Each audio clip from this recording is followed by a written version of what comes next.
Rolls Royce जो कि दुनिया की सबसे लग्जरी कार बनाती है, जिसकी एक गाड़ी की कीमत 6 करोड़ रुपए है। इतने में आप 6 अलग अलग ब्रांड की कार खरीद सकते हो। इतनी महंगी कार बनाने वाली रोल्स रॉयस कंपनी की शुरुआत एक ऐसे लड़के ने की थी जिसने बचपन से ही काम करना शुरू कर दिया। हम बात कर रहे हैं रोल्स रॉयस के फाउंडर हेनरी फेडिक्स रॉयस की, जिनका जन्म 1863 में इंग्लैंड के एक छोटे से गांव में हुआ था। रॉयस काफी गरीब घर में पैदा हुए। उनके पिता जेम्स रॉयस एक आटे की चक्की चलाते थे, लेकिन आटे की चक्की में लगातार लॉस होने के कारण वो बैंकक्रफ्ट हो गए और उनकी चक्की हमेशा के लिए बंद हो गई।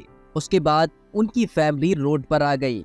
जब फेडिक्स 9 साल के थे तब उनके पिता की डेथ हो जाती है। अब फैमिली का सारी की सारी जिम्मेदारी फेडिक्स के ऊपर आ गई थी। ये वो समय था जब उन्होंने अपनी पढ़ाई छोड़नी पड़ी और काम पर लग गए अपनी फैमिली के पेट को पालने के लिए। फेडिक्स ने न्यूज़पेपर बेचे, रेलवे में काम किया और बहुत सारे छोटे मोटे काम उन्होंने उस उम्र में किए। लेकिन उनके अंदर एक बात बिल्कुल डिफरेंट थी दूसरे बच्चों से। उन्हें मशीनों से बहुत प्यार था।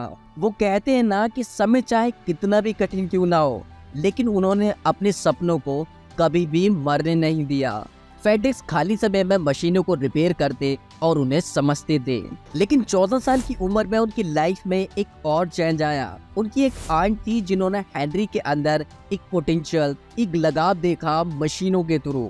तो वो ग्रेटर नॉर्दर्न कंपनी में गई और वहाँ 20 पाउंड देकर उन्हें अप्रेंटिस के तौर पर काम दिला दिया। उस समय 20 पाउंड की रकम उस टाइम में बहुत होती थी और इससे रॉयस को अपने करियर की शुरुआत करने में काफी ज्यादा हेल्प मिली। अगले 3 सालों तक रॉयस ने दिन रात मेहनत की।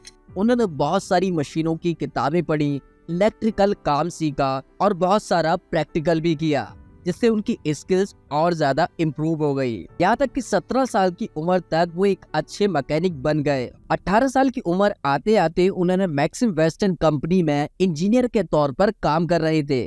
लेकिन फाइनेंशियल प्रॉब्लम होने के कारण ये कंपनी भी बैंकक्रफ्ट हो गई और फिर उन्होंने वहां से भी जॉब छोड़ दी। एक अच्छे इंजीनियर होने के बाद भी वो चाहते तो किसी और कंपनी में जॉब कर सकते थे, लेकिन उन्होंने अपनी खुद की कंपनी खोलने का सोचा। उन्होंने 1884 में अपनी खुद की कंपनी शुरू की, जिसे उन्होंने FH रॉयसन कंपनी नाम दिया। उन्होंने अपने एक दोस्त अर्नेस्ट क्लेरामाउंट को पार्टनर बनाया। उस समय कंपनी को चलाने के लिए रॉयस को जो भी काम मिलता उन्होंने किया। उन्होंने कपड़े की मशीन रिपेयरिंग की, इलेक्ट्रिकल फिटिंग की, यहाँ तक कि उन्होंने lamp, bulb holder, electrical door bell की मैन्युफैक्चरिंग भी करना शुरू किया, क्योंकि उस टाइम पे इलेक्ट्रिकल चीजों की डिमांड काफी बढ़ रही थी। वहीं देखते देखते साल 1900 में उनकी कंपनी की सेल 20,000 पाउंड तक पहुंच गई। आने वाले टाइम में वो अपनी कंपनी को एक्सपेंड करने की सोच रहे थे। तभी स्टोरी में एक नया ट्विस्ट आता है। सडनली इलेक्ट्रिकल चीजों के रेट गिरने लगते हैं।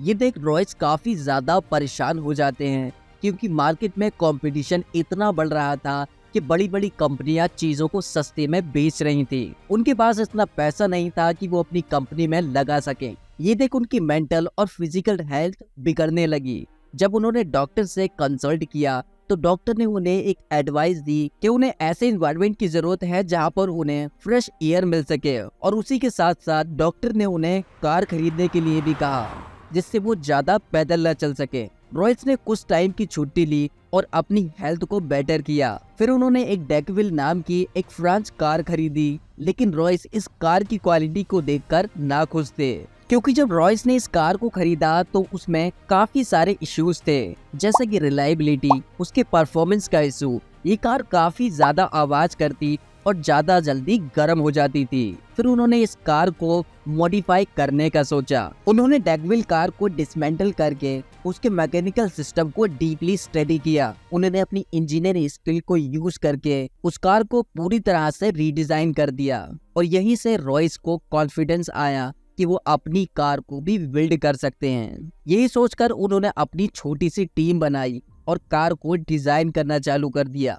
सभी पार्ट्स के डिजाइन बन जाने पर उन्हें वर्कशॉप में कास्टिंग के लिए भेज दिया गया। ऑलमोस्ट ये कार सभी चीजों में बेस्ट थी, जैसे रिलायबिलिटी, परफॉर्मेंस और लाइटनेस, इन सभी चीजों में 1 अप्रैल 1904 में इस कार को रोड टेस्ट किया गया और ये कार पहली बार में ही सारी टेस्ट को पास कर गई बिना किसी प्रॉब्लम के। उन्होंने 2 और कार बनाई सेम डिजाइन की, तो अब उन्होंने अच्छी कार बनाना सीख लिया था। लेकिन प्रॉब्लम ये थी कि अब इस कार को वो इंटरनेशनली एक्सपोर्ट कैसे करें। तभी एंट्री होती है हमारे दूसरे हीरो की, जिसका नाम है Charles roles. Charles roles car के काफी बड़े शौकीन थे और उसी के साथ वो सुपीरियर कार का बिजनेस भी करते थे। वो अपनी कार को एक एग्जीबिशन में प्रेजेंट कर रहे थे, तभी उनकी निगाह रॉयस की कार पर पड़ती है। तभी उन्होंने रॉयस से मुलाकात की और कार को क्लोजली देखा।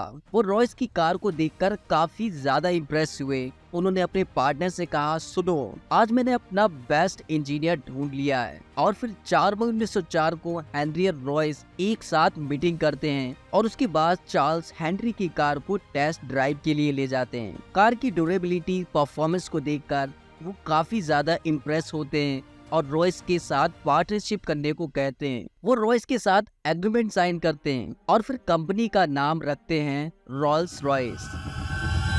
मार्च 1906 में रॉयल्स को ऑफिशियली एस्टैब्लिश किया गया। चार्ल्स ने रॉयस की कार को दोबारा से टेस्ट किया। उन्होंने अपना बिजनेस माइंड लगाया और कार को रेसिंग के फील्ड में उतारा और बहुत सारी रेस भी जीती और मार्केट में रॉयल्स की वैल्यू को भी बढ़ाया। साथ ही साथ उन्होंने इस कार से स्पीड रिकॉर्ड भी बनाए। लेकिन अभी तो उनकी सबसे सक्सेसफुल कार का आना बाकी था। साल 1906 के लास्ट में रोल्स रॉयस ने 6 सिलेंडर के साथ एक कार लॉन्च की जिसका नाम था सिल्वर गोस्ट। ये कार चलाने में इतनी स्मूथ थी क्योंकि इस कार में दुनिया का सबसे स्टेबल इंजन लगाया गया। कार को टेस्ट करने के लिए उन्होंने कार पर एक पानी भरा गिलास रखा और कार को एक हाई स्पीड पर चलाया और वापस आकर देखा तो उस गिलास में से एक बूंद भी पानी नहीं गिरा था। सिल्वर गोस्ट ने इन सारे टेस्ट को क्लियर कर लिया और फिर ये वर्ल्ड की एक बेस्ट कार बन गई और फिर ये उस समय में राजा महाराजाओं की फर्स्ट चॉइस बन गई। रोल्स रॉयस को चारों तरफ से सक्सेस मिल रही थी, तभी एक अचानक से बड़ा हादसा हो जाता है। एक्चुअल में कार के साथ साथ चार्ल्स रॉयस को प्लेन उड़ाने का भी बहुत शौक था, इसलिए 12 जुलाई 1910 में रोल्स राइट फ्लायर नाम का एक प्लेन उड़ा रहे थे।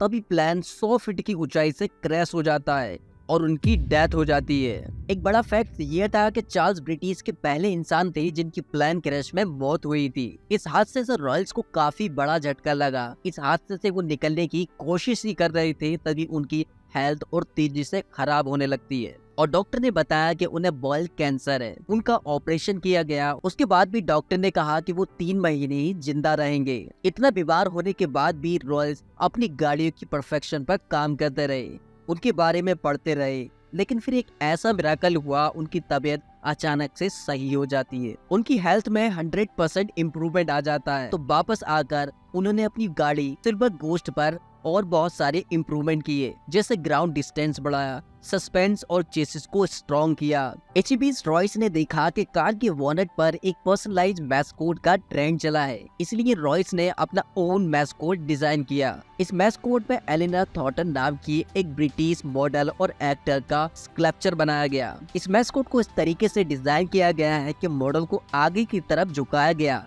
और उसके हाथ और कपड़ों को पीछे की तरफ किया गया, जैसे कि तेज हवा चल रही हो। ये मैस्कोट स्पीड, पीस और ब्यूटी को सिंबलाइज करता है। इसको जाना जाता है स्पिरिट ऑफ एक्टेसी के नाम से। 1911 में इस मैस्कोट को रोल्स रॉयस पर लगा दिया जाता है। इन सभी इम्प्रूवमेंट के चलते रोल्स रॉयस की सेल काफी अच्छी चल रही थी और प्रॉफिट भी बढ़ रहा था। यहाँ तक कि 1913 तक उनका प्रॉफिट 90,000 पाउंड तक पहुँच गया था और वो रोल्स रॉयस की ब्रांच को इंटरनेशनल पर एक्सपेंड करने की सोच रहे थे। तभी कुछ ऐसा होता है कि रोल्स रॉयस खत्म होने की कगार पर आ जाती है जब चालू होता है वर्ल्ड वॉर 1। बहुत सारी डिफिकल्टीज फेस करने के बाद उन्हें आइडिया आता है कि उन्हें अपनी सिल्वर गोस्ट कार को एक आर्म्ड कार में कन्वर्ट कर देना चाहिए। कार को कन्वर्ट करने के बाद वो मिलिट्री के यूज में की गई। ये कार अपने हाई परफॉर्मेंस और लग्जरी फ्यूचर के कारण मिलिट्री के फील्ड में काफी अच्छा नाम बना पाई और फिर उन्होंने सोचा कि कार के इंजन के साथ साथ अगर वो प्लेन का इंजन भी बनाए तो काफी ज्यादा सक्सेसफुल होगा और फिर उन्होंने एरो इंजन को बनाना सीखा और 1912 में उन्होंने अपना पहला एरो इंजन द ईगल बनाया। 1915 में लाइट एयरक्राफ्ट हॉक इंजन बनाया। 1916 में फैल्कॉन इंजन बनाया। 1918 में बड़े और छोटे एयरक्राफ्ट के लिए कैंडोर इंजन बनाया। इस इंजन के कारण ब्रिटिश आर्मी ने बहुत सारे मिशंस को सक्सेसफुल किया और आज भी कमर्शियल और फाइट एयरक्राफ्ट में रोल्स रॉयस के इंजन को ही यूज किया जाता है। और आगे भी चलकर रोल्स रॉयस ने काफी सारी कार बनाई, लेकिन वो मार्केट में ज्यादा उठी नहीं क्योंकि मार्केट में कंपटीशन ज्यादा हो गया था